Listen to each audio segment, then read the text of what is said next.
supaya firman Tuhan disampaikan untuk jemaat dalam pengembalaan gereja ini komplit. Memang hari ini saya tunda dulu yang Tuhan mau saya sampaikan ini dulu. Saya mau sampaikan tentang, kalau kita kemarin belajar tentang peran dan fungsi suami, hari ini kita belajar tentang istri. Sebelum kita bicara tentang istri, peran dan fungsi istri, saya mau jelaskan seperti yang pernah saya sampaikan. Sebenarnya ini sesi yang saya sampaikan di sesi khusus, tapi saya sampaikan ke jemaat karena ada baiknya juga jemaat mengerti. Karena penting juga, meskipun Anda pria single, anak muda, anak remaja, perlu juga untuk tahu bagaimana istri yang baik, supaya saat Anda cari pasangan, Anda tahu cari yang bagaimana. Mungkin bagi wanita yang single, wanita yang muda yang memang sudah cari pasangan, bisa mempersiapkan diri untuk jadi istri. Tahu perannya lah, kalau nggak tahu, pernah tahu.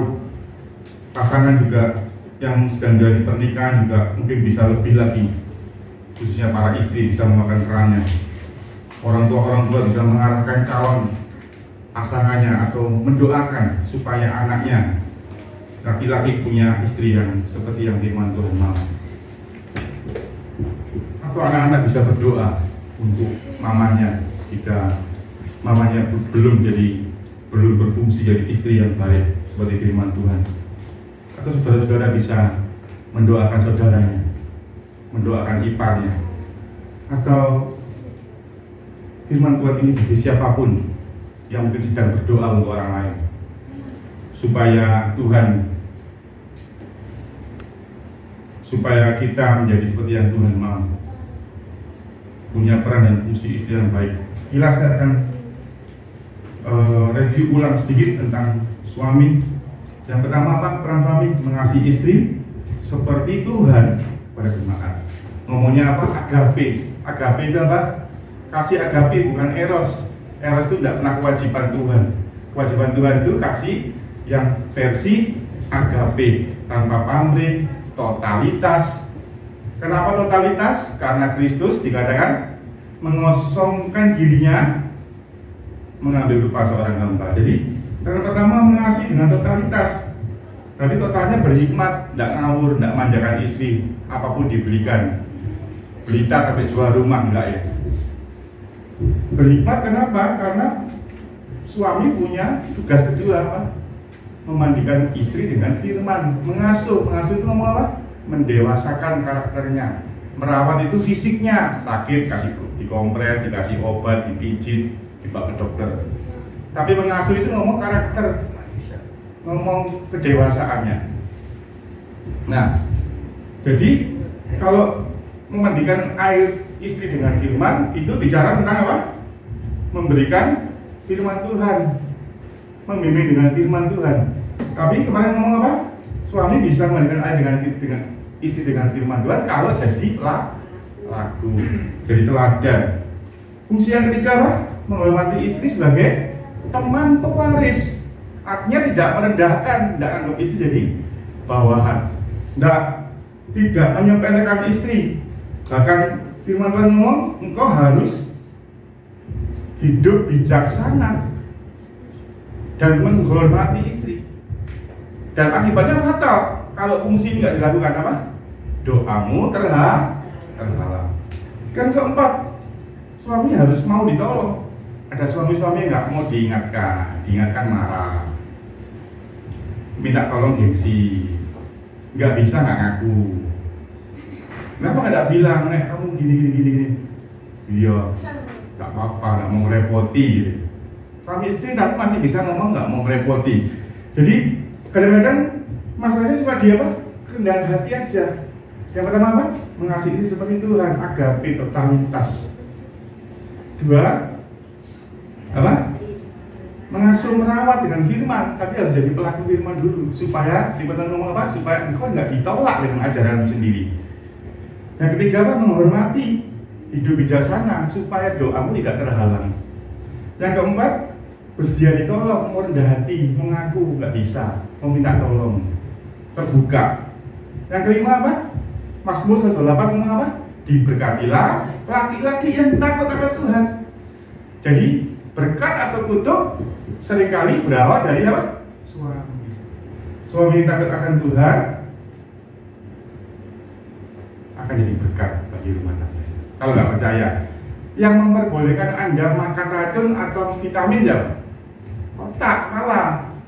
Apa yang masuk lewat mulutmu, apa yang kau dengar lewat telingamu, itu menentukan keadaanmu. Kalau kau dengar gosip, ketakutan, berita-berita yang buruk, lemes enggak? Lemes. Jadi kepala ini menentukan berkat atau kutuk. Apa yang kau dengar, apa yang kau lihat, itu mempengaruhi tubuhmu lemes apa enggak. Kalau kau dengar omongannya orang terus, intimidasi iblis terus, itu lemes. Jadi fungsi keempat itu adalah suami jadi penentu berkat atau kutuk, kuat atau lemes, semangat atau tidaknya keluarga. Apa yang kau makan, bergizi atau tidak, itu suami. Yang terakhir apa? Bersatu dengan istrinya, meninggalkan itu tidak ngomong geografis, pindah tempat, pindah kamar, pindah rumah, ya.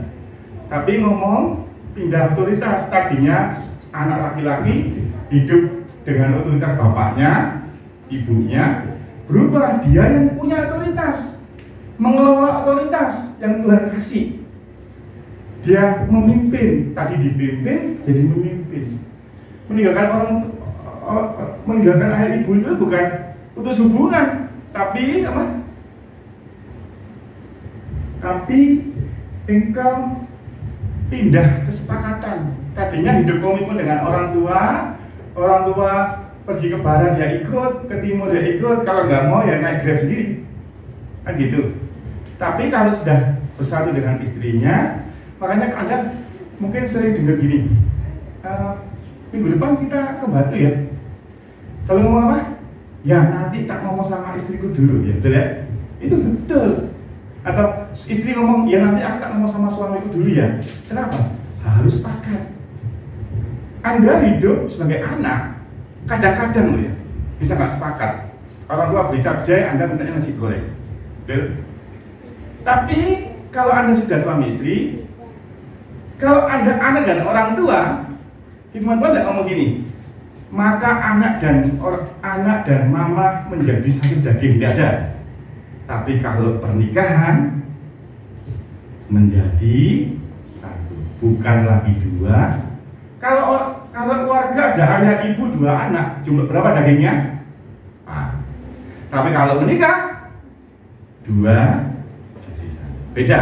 Harus sepakat, harus seia. Makanya harus bersatu dengan istrinya. Itu artinya itu bukan geografis, bukan hubungan, bukan putus hubungan, tidak. Berhenti kasih, enggak. Ya oke ya. 6 fungsi suami. Kita masuk ke istri. Kenapa saya review? Karena ini penting. Kalau mungkin ada yang belum dengar dan beberapa ada berhubungan dengan fungsi istri. Yang pertama, ada 5 aja kok, lebih sedikit. Istri lebih sedikit, suami berapa? Nah, karena istri lebih sedikit. Karena dikatakan kaum yang lebih lemah. Kasihan ya, jangan kasih 7, kasih 5 ya. Yang pertama, kita buka Kejadian 2 ayat 18.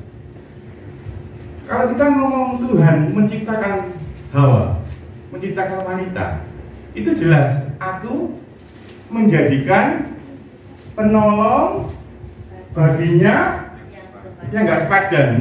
Nah, kita bahas padanya aja. Penolong kan jelas ngomongnya pakai bahasa Ibrani ngomong gini, eser, asal, bahasa aslinya asal. Itu penolong, nggak ada sesuatu yang berbeda, penolong yang penolong. Tapi kalau kita bahas ngomong sepadan, Amplified ngomong gini, saya suka sekali Amplified ngomong gini. Sepadan itu ngomong penyeimbang. Penyeimbang yang kadang-kadang bisa berlawanan untuk kebaikan. Contoh, suami ini kan nalarnya kuat, ngomong pakai logika, nggak pakai perasaan. Diskusi masalah apa, ngomong, suami cuma mikirnya logika, nggak mungkin, nggak bisa ya. Kalau ini nggak bisa begitu, logika begitu. Tapi istri kadang jadi penyeimbang. Kasihan lah Pak, kasihan, ojo lah, jangan terlalu keras lah. Jadi penyeimbang, karena memang bahasa aslinya ngomongnya neget, ngomong nagat. Kalau Anda ngomong neget itu cuma ngomong pemberitahu yang sepantar. Tapi kalau Anda ngomong nagat itu akar katanya neget. Ngomong gini, nagat itu ngomong istri itu sepadan itu gini, pemberitahu, pengingat. Waktu saya nyiapkan firman ini, saya baru ngomong makan nih wong wedok iku cerewet. Soalnya Ibrani ngomong nagat, pemberitahu, penyampai kabar, pengingat. Kalau bahasa Jermannya lemeng, ya, kayak tawon, bagi nyamuk ya. Jadi memang gitu. Memang fungsinya adalah penyeimbang, pemberitahu, pengingat. Eling, besok kerja, eling, janjian be orang, gitu ya istrimu ya. Celanamu jangan dibuang sembarangan, ya, itu memang istri. Memang Tuhan ciptakan naga, si pemberitahu, bukan naga loh ya. Kalau naga nyemburkan api. Naga itu penyampai pesan, pengingat. Tapi ingat, sepadan itu bukan boluan untuk salah ya. Sepadan itu bukan bicara tentang kompromi dengan dosa. Justru sepadan itu menjadi pengingat, nagat akan dosa.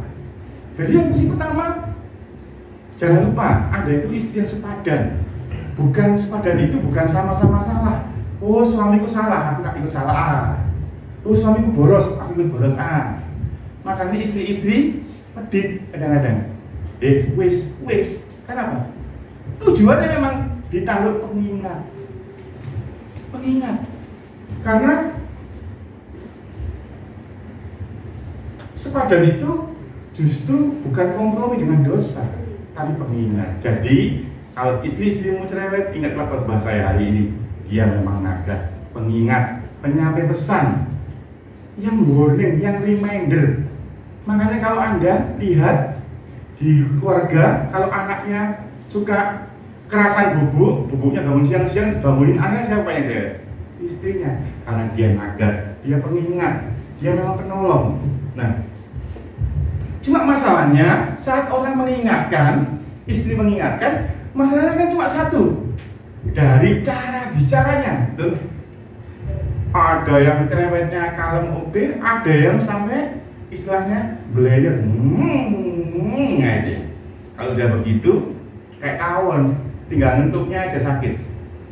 Nah, jadi kalau Anda cara bicaranya harus bagaimana Pak?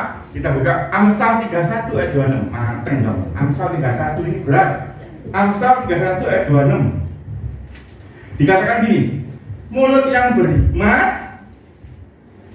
tidak asal bicara, dan ia membuka mulutnya, ia ini perempuan ya, istri ya. Kalau nggak percaya baca satu Pak, yang satu perikopnya.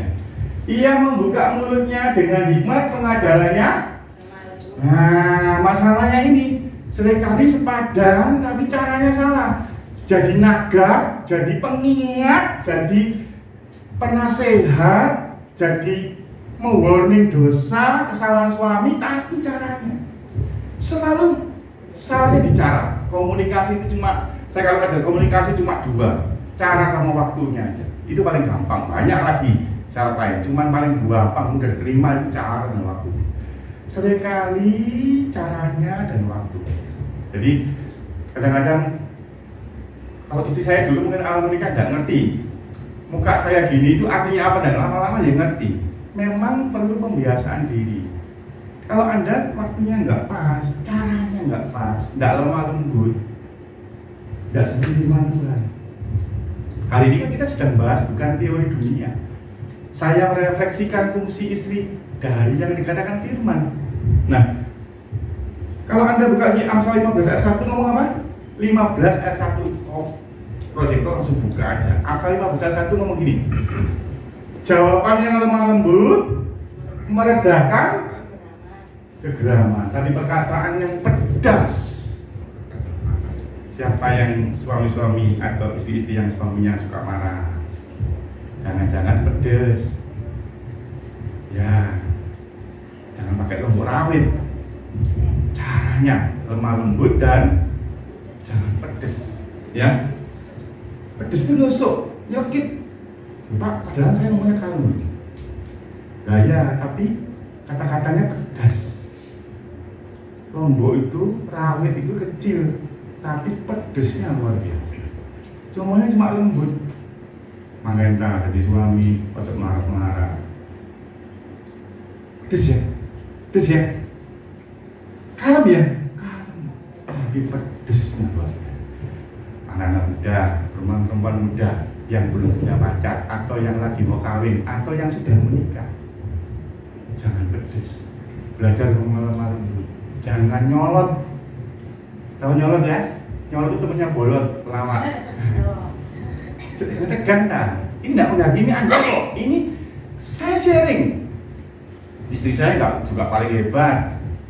Dia juga punya kelemahan. Saya juga punya kelemahan. Makanya kita banyak belajar sama-sama. Tapi percayalah, saya kalau menyampaikan firman, saya berusaha melakukan dulu.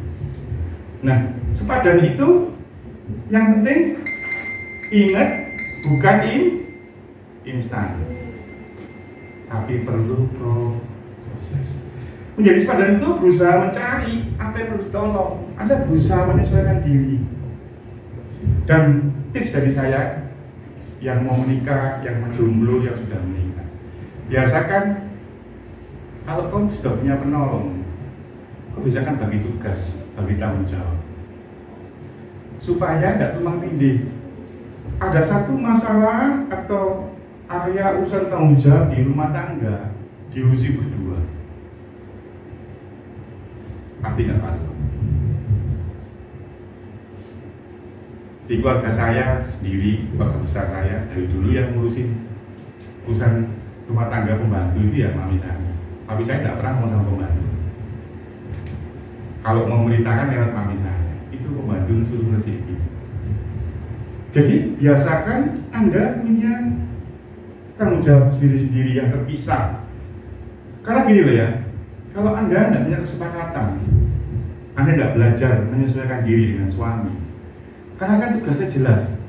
Ini kayak gini loh, saya nyuruh Vela, kamu pergi ya ke rumahnya Sevan, jadi penolong buat dia yang sepadan. Saya nggak milih suami, saya juga kemarin menghabisi istri suami-suami 2 minggu yang lalu. Tugasnya berat. Saya cuma ngomong, Anda ini yang dikirim Tuhan jadi penolong istri-istri, wanita-wanita. Anda harus pandai menyesuaikan diri. Kenapa? Karena secara alami ya, lahir perocot kuek gitu ya. Manusia laki-laki dan perempuan itu beda. Laki-laki kuat di nalarnya, kuat di logikanya. Perempuan kuat di perasaannya, intuisinya. Makanya karena sering dipakai, dikatakan firasatnya perempuan itu apa? Tajam. Suaminya habis guyon sama cewek aja di luar sana kroso, ditelepon lu Bu Bos, telepon Bu Bos. Siapa yang nulis Bu Bos? Bertobat dalam nama Yesus. Ada yang nulis macan. Tanya anaknya kok macan? Iya mama cantik, padahal enggak ya macan beneran ya hatinya, karena amarahnya pedus, nyelekit. Jadi ya kayak teman-teman saya itu lucu-lucu ngasih nama istri saya sampai kadang ketawa, you know, tukang geger, enggak cewek matre, beneran, doh, saya lucu-lucu, saya kayak guyu ya ketemu istri saya, istri lihat itu pun mau poping dulu jenenge bojomu sopo, itu saya jadi bahan ngobrol guyon sampai panjang. Jadi secara alami itu beda. Jadi kalau Anda tidak bisa menyesuaikan diri, dan disinilah pentingnya suami punya kasih yang agape. Kalau Anda punya suami-suami cuma punya cinta eros yang nuntut, yang nafsu birahi saja, Anda tidak punya kasih Tuhan, Anda akan sulit menuntut istrimu sepadan ya. Karena itu jadikan perbedaan alami ini. Memang beda, satunya pakai perasaan. Coba suami-suami ini kalau nggak tanya-tanya koroni, ajak istrinya pergi makan apa, jawabannya safety aja kan, sembarang. Tapi begitu belok, kamu nggak makan apa? Nggak, aku pincaku main. Asli gak doyan. Sudah itu biasa. Karena memang itu sulit. Secara alamiah lahir procot. Beda. Satunya perasaan. Akhirnya istrinya ngomong, oh kamu tadi nggak milih ya, kamu harus ngerti perasaanku toh. Makanya saya akan bikin seminar perdukunan khusus paranormal, suami-suami bisa nebak istrinya. Itu sulit, itu ada sekolahnya khusus. Nanti suami-suami kita belajar bareng. Kayaknya pasti cari gurunya di Google, belum ketemu. Belum ada sekolah paranormal khusus mengetahui isi batin istri, belum ada. Saya 10 juta tak cicil 12 kali, enggak apa-apa. Tak ikut saya. Masalahnya belum ada. Jadi sadari ini, jadikan perbedaan ini jadi sesuatu yang manis, yang bisa justru saling melengkapi. Yang penting kadang-kadang kita itu punya pistol, tapi dipakai untuk ngiris daging, tidak cocok. Jadi suami-suami gunakan talenta istrimu yang perasa ini untuk intuisi. Contohnya Anda mau menawarkan penawaran ke customer, tanya istrimu kan jago nebak, perasaannya tajam. Kira-kira goal gak gimana? Bisa bagian ya, ngeri, sakti sekali. Jadi makanya saya juga heran. Tuhan sebenarnya kenapa menciptakan beda? Bayangkan loh ya, Tuhan itu waktu seperti saya Tuhan putus Vela jadi suaminya Stefan. Kira-kira saya tahu nggak dia beda sama? Kenapa kok diutus? Sebenarnya goalnya saling melengkapi. Dia tadi itu ngomong jadi partner.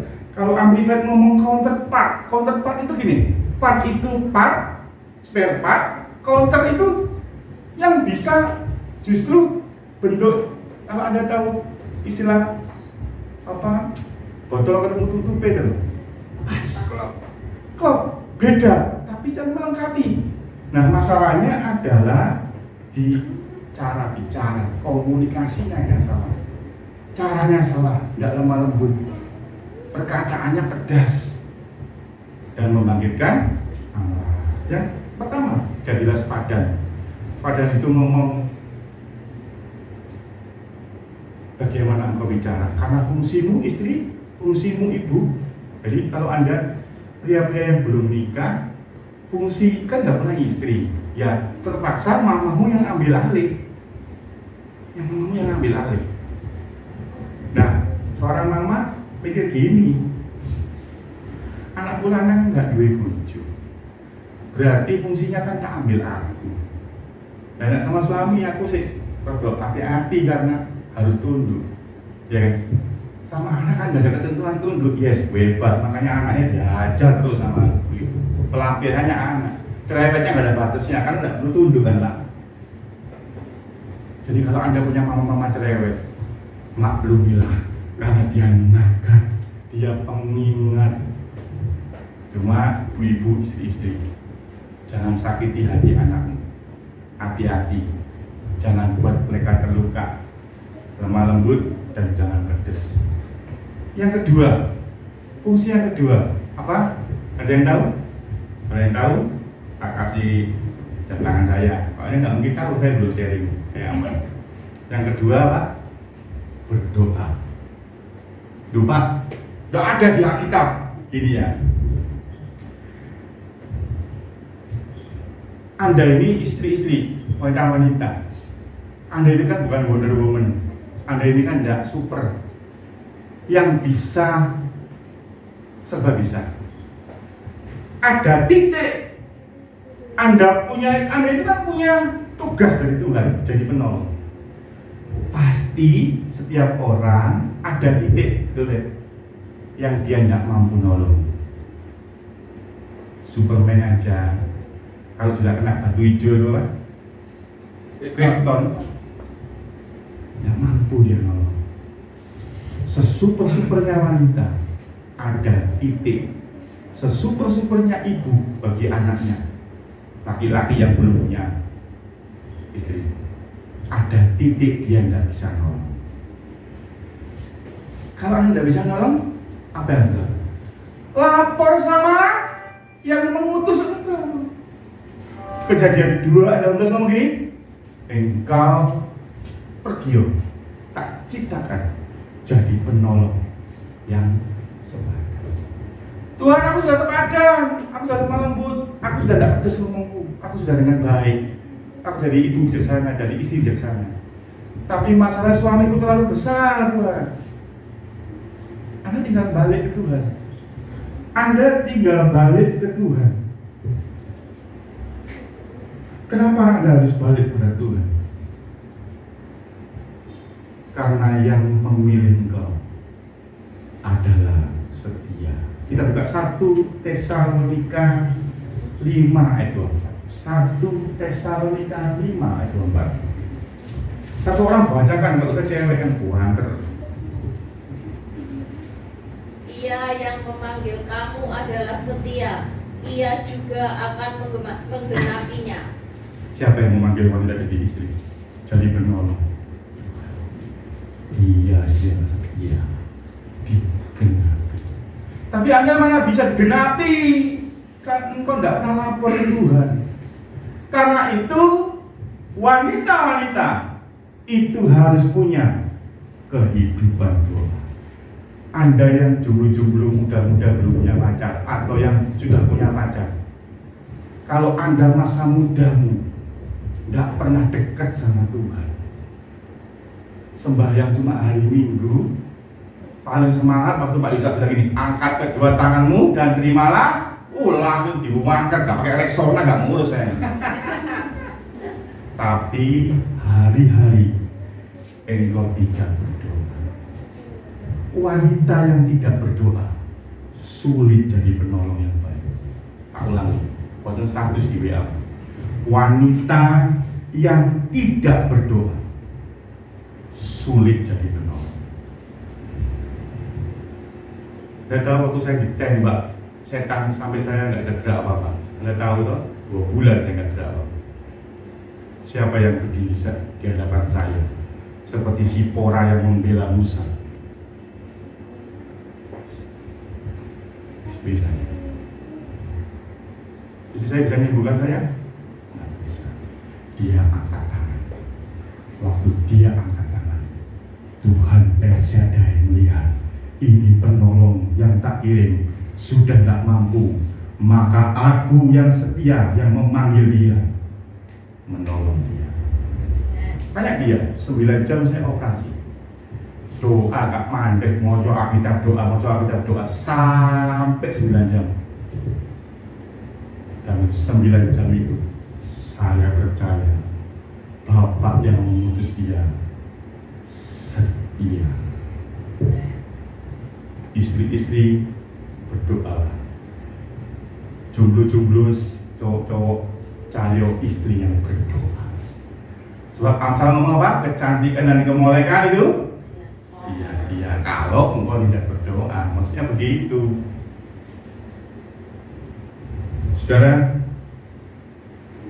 kita buka Keluaran 3 ayat 14. Janji Tuhan, istri-istri terima dengan iman. Kalau engkau terima benar, ini istri-istri macam ini. Mulai sekarang doamu beda. Kalau dulu engkau istri atau wanita yang tidak pede, tidak pede dijawab. Firman Tuhan kepada Musa, aku ayem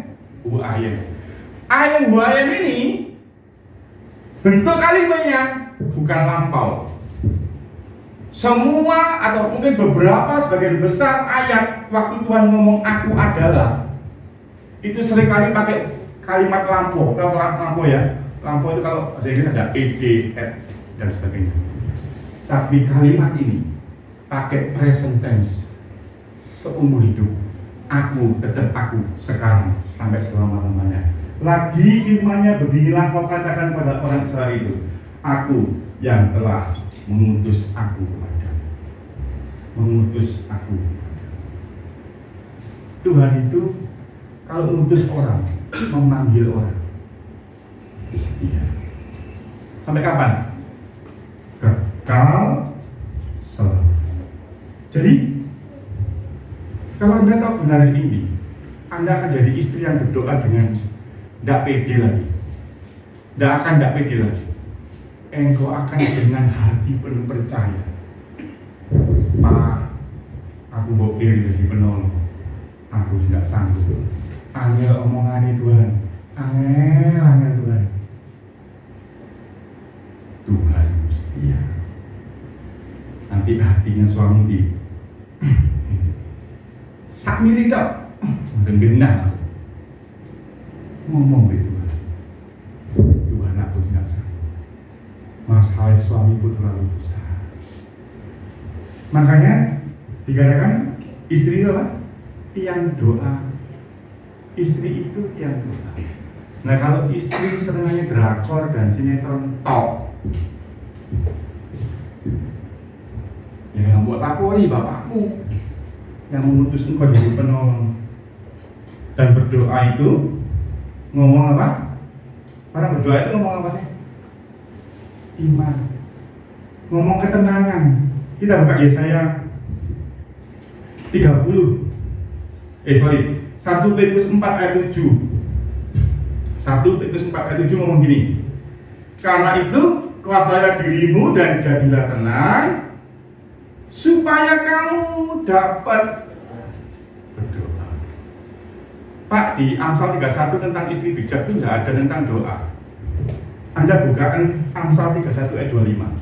Amsal 31 ayat 25. Iya. Amsal 31 ayat 25. Pakaiannya adalah kekuatan dan kemuliaan. Iya.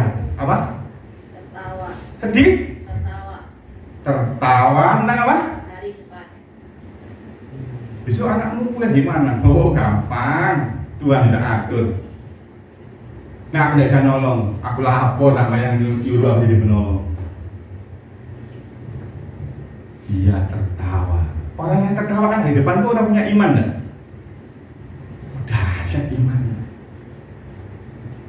Dahsyat iman. Engkau harus punya iman. Engkau harus tenang supaya engkau bisa berdoa. Dan istri-istri itu biasanya ratunya panik. Ayo, ibu sing sering panik, bapak ibu-ibu. Apa elok masalah naik mari tukaran tawaran. Gak apa-apa langgan.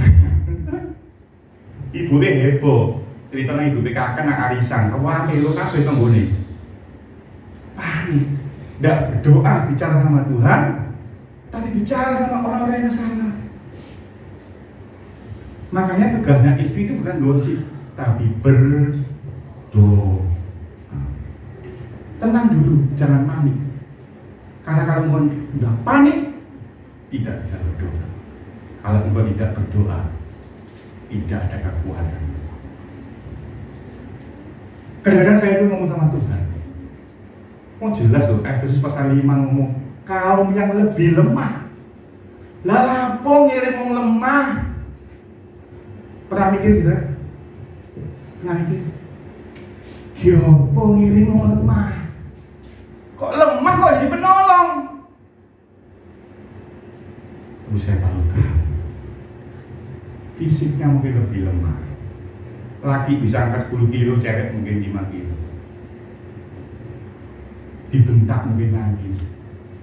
Perasaannya juga lembut. Tapi ternyata Tuhan mau istri itu tertawa tentang hari depan. Imannya luar biasa. Fisiknya lemah, imannya harus kuat, doanya harus kuat. Yang ketiga, tunduk kepada suamimu. Ini paling gak enak. Ayo siapa mau ke toilet? Pak Denny, aku mandek sih. Tunduk pada suami. Saya akan ngomong gini. Bisa menolong suamimu, bisa menolong pria, bukan berarti engkau bisa menghapus ketentuan firman. Saya ulangi. Sehebat apapun wanita bisa menolong suaminya, itu tidak pernah menghapus Alkitab. Bahwa Alkitab ngomong harus tunduk pada suami dalam hal tertentu ya. Segala hal. Ayo buka. Kayaknya wajah gak percaya. Efesus pasal 5. Wajah-wajahnya wajah lihat orang Farisi. Saya bukan Farisi ya. Kita buka aja bisa 5. Kok wajahnya nggak percaya? Enggak pak, mau seorang atas segala hal ya pak. Coba, ya. Mungkin saya salah baca.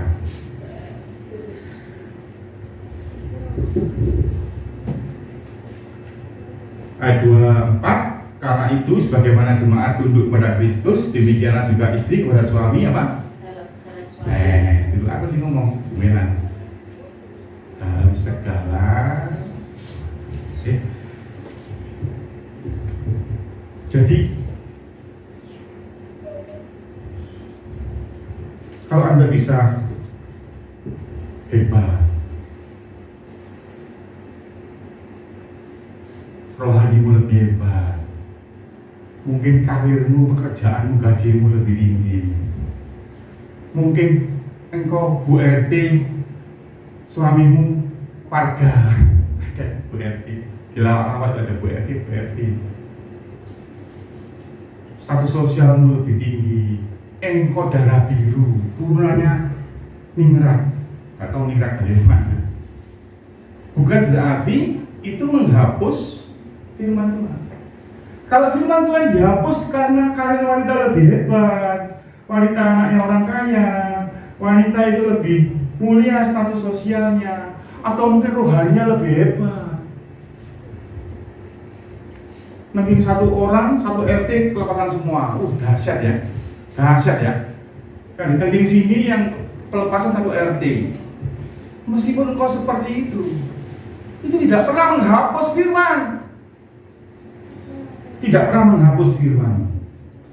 Tapi banyak orang tanya ke saya, Pak, batasan istri tunduk itu apa?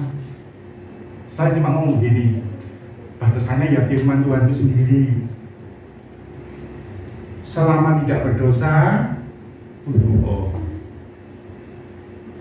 Loh Pak, kenapa kok batasannya kok firman? Berarti kan nggak segala sesuatu. Kenapa kok batasannya firman? Kalau istri suamimu nyuruh engkau membunuh orang, ya jangan dilakukan. Karena Alkitab itu, firman Tuhan itu tidak pernah apa? Kontradiktif, tidak pernah bertentangan. Makanya waktu di Matius 23 ayat 23, waktu Yesus negur Farisi masalah perpuluhan, kan dia ngomong, yang satu harus dilakukan, tapi yang lain jangan diabaikan. Perpuluhan juga, memberi orang miskin juga. Banyak yang Matius 23 ayat juga jelas ngomongnya, perpuluhan juga iya, memberi orang miskin juga iya. Jadi saudara, batasnya tunduk pada suami cuma satu loh, ya firman itu sendiri. Kalau sudah dosa, itu pun engkau ngomongnya harus nagat yang apa? Penyampai berita, pengingat yang apa? Lemah lembut. Jangan Pak, itu dosa loh. Tetap sepadannya tetap, hormatnya tetap, lemah lembutnya tetap, tapi nolak karena itu sudah melewati batas apa? Kita. Kamu pergi ke ibu-ibu bujuk ono, utangmu kok usah bayar. Itu nggak bisa, karena berarti kan Alkitab saling bertentangan. Disuruh tunduk tapi juga disuruh jangan nyuri, jangan nipu. Nah, saudara, karena itu Anda pesan saya ini untuk wanita-wanita single yang lagi nyari pasangan. Kalau aku sudah dengar firman dan aku ngerti, berat ya Pak, aku juga tunduk ini sekali. Pak. Ya makanya hati-hati yo, oleh bojonya hati-hati yo. Ibu-ibu, mulai hari ini doamu tambah saja, khusus supaya anak-anakmu wanita tidak salah dapat suami. Karena anakmu setelah diberkati sama Bapak Yusak Darle, sudah pindah otoritas dari tunduk ke orang tua, berubah dari tunduk ke suami. Dan suaminya nggak tepat, kasihan, seumur hidup harus tunduk ke orang yang salah. Saudara, firman Tuhan itu jadikan patokan utama. Perselisihan terjadi itu bisa saja dalam pernikahan. Tapi kalau Alkitab jadi satu-satunya dasar, Anda akan tahu. Suami pendapatnya A, istri B. Kalau firman Tuhan ngomongnya C, yaitu C. Ya, saudara. Yang pertama apa? Sepadan. Sepadan itu ngomong cara bicaramu harus lembut. Tugasmu memang mengingatkan, tapi cara bicaranya salah juga akan salah. Kedua apa? Istri harus punya kehidupan doa. Kalau tidak berdoa tidak bisa. Karena engkau bukan superwoman yang bisa apapun. Berdoa satu-satunya jalan menolong suami yang paling pasti semua orang bisa. Tidak ada orang yang bisa berdoa. Pak, doanya nggak cantik itu urusan beda, tapi kan iso doa. Pak, bibirku sariawan, doa dalam hati ayo alasan pemanen. Pak, bibirku sariawan orang bulan, Pak. Itu dalam hati. Tidak ada. Istri bisa saja lemah tubuhnya, tidak pinter, kerja tidak bisa, masak sering gosong, sering anyep, tapi tidak mungkin tidak bisa berdoa. Ketiga apa? Tunduk tanpa alasan, tidak ada dalilnya. Satu-satunya dalilnya cuma firman. Kalau tunduk untuk berbuat dosa, tolak dengan baik. Yang keempat, kalau kemarin kita bahas tadi review suami tugasnya memandikan firman. Yang keempat ini kebalikannya, anti klimaksnya. Suami memandikan firman. Masalahnya, pertanyaannya adalah apakah istri mau? Iya Pak, mana Pak kandani Pak? Mana Pak? Jomomi. Nah, suami melakukan tugasnya, tapi istri tidak mau. Dipimpin, tidak mau diarahkan, tidak mau ditegur firman. Biasanya kenapa nih? Jangan dijawab ya, ini saya yang ngomong, ini gegeran kamu nanti ya. Kenapa sebenarnya istri itu tidak mau dipimpin suami? Ini saya sebutkan 4 ya, kira-kira lah, kalau salah ya jangan diomong, nanti rame ya. Ini khotbah, bukan diskusi ya. Yang pertama karena biasanya sudah kehilangan rasa percaya pada suami. Betul? Jangan jawab. Ya Pak. Tidak punya rasa percaya lagi sama suami. Mungkin pernah selingkuh, mungkin pernah salah, mungkin pernah nggak jujur, pernah dibujui. Pak, bujui loh Pak. Rutin Pak, seminggu sekali Pak. Saya tidak percaya lagi Pak. Yang kedua, mungkin punya kepahitan sama suami. Jadi suaminya mau ngomong firman opo wae, masuk kanan keluar salah, di rumahnya lewat kotak, kanan keluar kanan, mendadak. Bisa kan istri-istri kepahitan sama suami? Ayo mengaku dosa dan saling mengampuni. Ketiga, karena dia tidak lihat teladan. Tadi kan firman Tuhan ngomong apa? Memandikan istri dengan firman, suami harus jadi pelaku. Waktu suami nyuruh A, dia lihat, dia sendiri tidak begitu. Bapak ngarang anaknya main game, terus-terusan ngomong, bapak juga main game. Karena nggak lihat teladan. Yang keempat ini kemungkinan yang paling bahaya. Suami jadi batu sandungan buat istri. Nah ini yang sering kali membuat istri enggan dipimpin suami. Tapi hari ini saya ngomong kepada Anda, wanita dan khususnya istri-istri. Kira-kira Alkitab ini kan penuh kuasa ya. Firman Tuhan kan, Alkitab itu kan penuh kuasa. Jika ada firman ngomong gini, beri maka kamu akan diberi takaran yang baik, yang akan digoncangkan, yang akan dilimpahkan kepadamu. Barang siapa percaya, dia akan isi rumahnya akan diselamatkan. Barang siapa mengaku dosa, dia akan diselamatkan. Kira-kira ayat-ayat Alkitab ini kekuatannya berkurang nggak kalau suamimu salah? Tidak. Karena itu mungkin engkau kepahitan sama suami, sama bapakmu. Jadi yang ngomong versi anak yang belum punya suami ya, kan otoritasnya masih ke bapak, ke ayah. Mungkin ayahmu udah jadi teladan, mungkin ayahmu jadi sandungan buat engkau. Hari ini tobat. Kalau engkau dimandikan dengan firman, istri-istri, anak-anak, meskipun orang tuamu mungkin tidak sempurna, suamimu tidak sempurna, Suamimu bukan malaikat yang kakinya bisa tidak menginjak lemah, sakti. Oh, suamiku suci, Pak, kalah biksu, Pak. Nah, kalau mungkin suamimu belum sabar biksu, kalau firman disampaikan, bukan masalah tunduk pada suami, tapi otoritas firman itu berkuasa dan kuasanya tidak pernah berkurang. Walaupun yang nyampaikan Al atau mungkin Mika, kalau udah Mika naik mimbar ini nyampaikan Yesaya, rumono, karena yang powerful bukan siapa yang nyampaikan, tapi firmannya itu. Jadi jangan melihat siapa yang nyampaikan. Sebagai istri bersedialah dipimpin dengan firman, ya. Firman ini ngomong firman. Karena tugas suami apa? Memandikan dengan firman. Jangan merasa lebih rohani. Aku lupa pelayanan, suamiku nggak pelayanan, aku ngajari aku. Kalau hubungannya bos, kalau hubungan firman, tetap firman. Pelayananmu, karirmu, kehebatanmu tidak berapa menghapus ketentuan kodrat ilahi, kewajiban dari Tuhan untuk engkau istri wanita-wanita tunduk pada suami.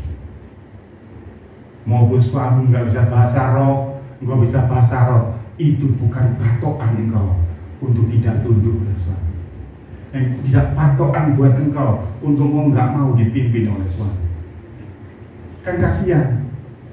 Oke, suami punya kelemahan. Ini bukan saya katakan supaya suami boleh berbuat dosa seenaknya. Tapi saya sudah ngomong benar bahwa kalau sudah firman disampaikan, siapapun yang menyampaikan, tunduk pada otoritas firman. Yang kelima, terakhir. Yes, saya berhasil cepat sebelum 45 menit. Satu lagi saya tambahkan. Kenapa orang nggak mau dipimpin? Kenapa wanita nggak mau dipimpin? Kenapa wanita single yang jadi istri sulit dipimpin suami? Ini terakhir yang sering terjadi, tidak sering sih kadang-kadang ya. Karena ternyata wanita itu belum sepenuhnya meninggalkan orang tuanya. Menikah, tapi yang didengarkan masih keluarganya. Ngomong suamimu, jok mau, gak boleh. Begitu gak boleh. Aduh. Jadi belum sepenuhnya bersatu. Jadi waktu suaminya minta sesuatu, ingin dia melakukan sesuatu, enggak, kata mama gak boleh. Banyak ini terjadi. Kadang-kadang terjadi gitu. Ini berlaku buat suami sama istri loh. Karena suami dan istri wanita ini belum sepenuhnya, saya ngomong belum sepenuhnya. Kaki kanannya masih di pernikahan, kaki kirinya masih di orang tuanya. Jadi belum sepenuhnya. Jadi sulit. Dua jadi satunya nggak bisa. Sini 3/4. Jadi 1/4 mana? Sini wong tua. Ini sering terjadi. Jangan ya. Jadi satu. Dan itu nggak bicara apa tadi saya bilang. Bukan meninggalkan orang tua itu hubungan atau letak geografisnya, enggak, bukan rumahnya, bukan. Tapi kesepakatan. Yang kelima, yang pertama tadi apa? Sepadan. Karena ngomongnya harus benar, karena kau memang pengingat sepadan. Naga. Yang kedua, istri harus punya kehidupan doa. Yang ketiga apa? Tunduk tanpa dalih. Batasnya cuma satu, firman. Sebab firman tidak pernah kontradiktif, tidak pernah saling bertentangan. Kalau sudah suruh tunduk tapi dosa, ya tolak dengan baik. Yang keempat, mau dipimpin. Jangan kepahitan karena ikutan sama suamimu, jangan karena kecewa sama suamimu, jangan karena lihat suamimu belum jadi teladan. Firman, tetap berkuasa dan harus kau patuhi siapapun yang menyampaikan. Wong Anda ini loh ya, bertahun-tahun loh. Alkitab itu kertas ya, ya kertas ya. Orang sih Alkitab itu emas, enggak ono. Kamu loh dari kecil deh, sama kertas saja tunduk. Kenapa sama kertas tunduk? Karena bukan kertasnya toh, tapi kuasanya. Sama. Kalau engkau diomongin kertas saja, baca aja engkau percaya kok. Masa karena suami punya salah aja terus ngomongin engkau firman opo anak ya, bersedia dipimpin. Yang kelima terakhir, mampu dipercaya. Siapa istri-istri yang nggak bisa dipercaya? Suka ngedit uang belanja, suka diem-diem duitnya dikasihin saudaranya, soalnya bujuku ya, jalan bisa dipercaya. Dipercaya itu apa sih? Ya keuangan, ya waktu. Kita buka Amsal 31 ayat 23. Amsal 31 ayat 23.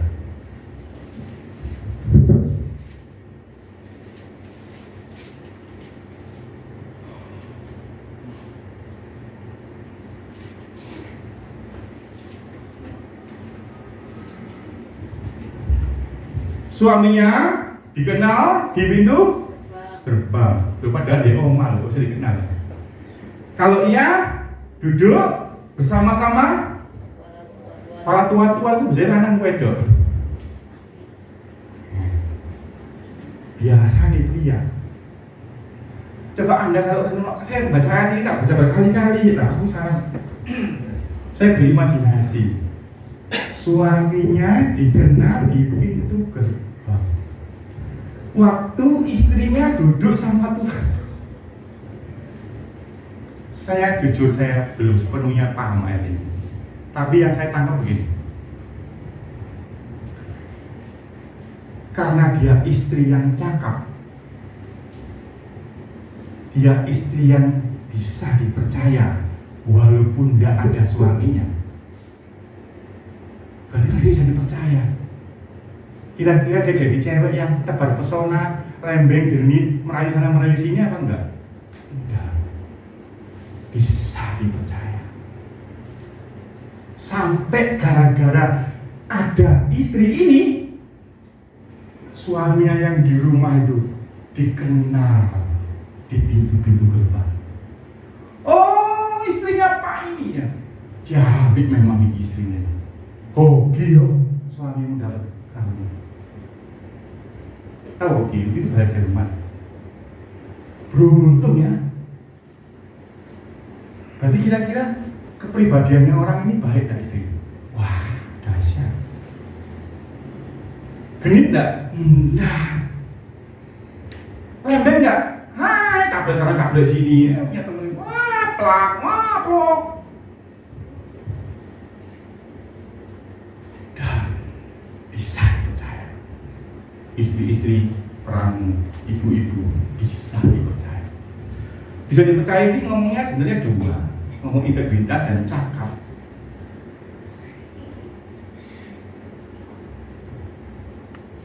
Cakap itu bicara internal. Apa aja Pak? Keuangan, waktu, pengasuhan anakmu. Kalau integritas itu kan ngomong tentang jujur, keuangan, ndak ember, ndak suka ngewer-ngewer rahasianya anakmu, rahasia suamimu, rahasia mertuamu. Nanti engkau pergi kemana gosip mertuamu, pergi ke sini gosip suamimu, pergi ke sana lagi gosip anakmu, gosip menantumu. Paling suka mertua itu gosip menantu, nggak tahu, hobi. Jadi engkau punya integritas, bibirmu nggak ember, nggak bocor kemana-mana. Engkau harus cakap. Kalau Anda mau baca cakap ya, banyak. Anda baca Amsal 31 ayat 13 sampai 12, kan dikit aja. Amsal 31 mulai ayat 13 ya, sampai 22 itu ngomong tentang kecakapan istri, kepintarannya ngatur rumah tangga ini. Ia mencari bulu domba dan rami ayat 13 dan senang bekerja dengan tangannya. Nyulam apa, pokoknya tidak malas. Ia serupa kapal-kapal saudagar, bayang loh. Bukan tubuhnya loh ya, bukan gendut kayak kapal saudagar, enggak.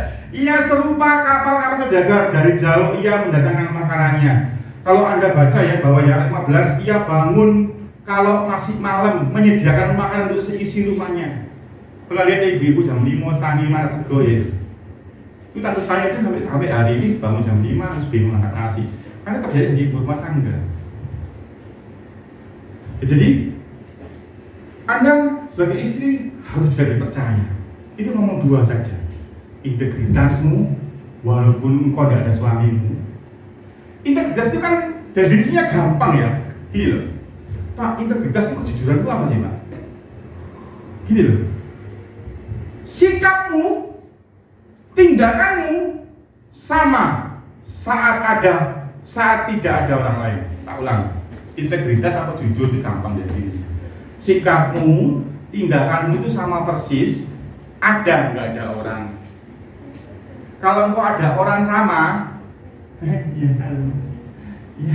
itu sampai garing, seorang salung gitu.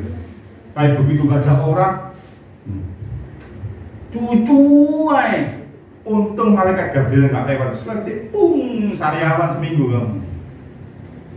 Nggak pernah bersungut-sungut. Tapi kalau ada orang lain, senyum-senyum, itu namanya nggak integritas. Integritas itu sukacita, ada nggak ada orang. Nah, seorang istri harus bisa dipercaya, itu harus punya integritas. Yang kedua harus apa? Cakap, bisa mengelola. Dan terakhir yang saya sampaikan adalah, kalau Anda ngomong tentang kecakapan, itu Amplified ngomong gini, cakap spiritual, cakap intelektualnya, pinter, cakap emosionalnya, jiwanya, batinnya, dan karakternya. Pak, jadi isi berat ya? Iya, berat ya. Karena engkau disiapkan jadi penolong. Makanya kalau anak-anak perempuan, engkau disuruh nyuci baju sama mbokmu, disuruh kora-kora, disuruh dipaksa masak, karena engkau memang harus cakap, karena engkau memang harus cakap. Harus siap jadi penolong. Karena itu didikan yang baik. Karena kalau Anda baca Amsal 13 sampai 22, saya simpulkan aja ya.